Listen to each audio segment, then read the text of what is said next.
इस क्वेश्चन में बोला है two very long straight parallel wire carrying steady current I and minus I. इसका मतलब दो पैरेलल करंट कैरिंग वायर्स हैं जिसमें एक में करंट ऊपर की तरफ है तो एक में क्या होगा नीचे की तरफ, इसका ये मतलब है।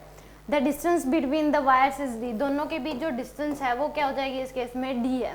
At a certain distance of time a point charge Q is at a point equidistant from the two wire, यानी कि दोनों के ठीक बीच में एक पॉइंट चार्ज रखा हुआ है। ये वाली डिस्टेंस भी कितनी है d/2 है और ये डिस्टेंस भी कितनी है d/2 है।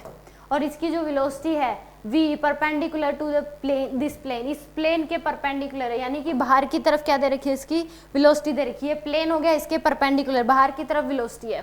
तो इस केस में the magnitude of the force due to the magnetic field on charge at this instant is, magnetic force बताना है। तो इस वायर की वजह से मैग्नेटिक फील्ड क्या होगी अंदर की तरफ, इस वायर की वजह से मैग्नेटिक फील्ड अंदर और इसकी वजह से भी क्या हो जाएगी अंदर। तो दोनों वायर्स की वजह से मैग्नेटिक फील्ड क्या है अंदर की तरफ है। तो यानी कि एक्सटर्नल मैग्नेटिक फील्ड में एक चार्ज है और v की वेलोसिटी से मूव कर रहा है तो उसके ऊपर फोर्स लगता है। कितना फोर्स लगता है F equal to Q into में v क्रॉस b, इतना फोर्स लगता है, यानी कि QVB साइन थीटा।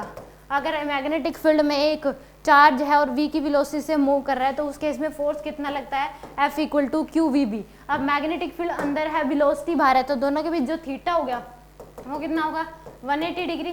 थीटा की वैल्यू क्या होगी 180, साइन 180 क्या होता है 0, तो फोर्स की जो वैल्यू होगी वो क्या हो जाएगी इस केस में 0 आएगी। तो डी ऑप्शन क्या है इसमें करेक्ट है।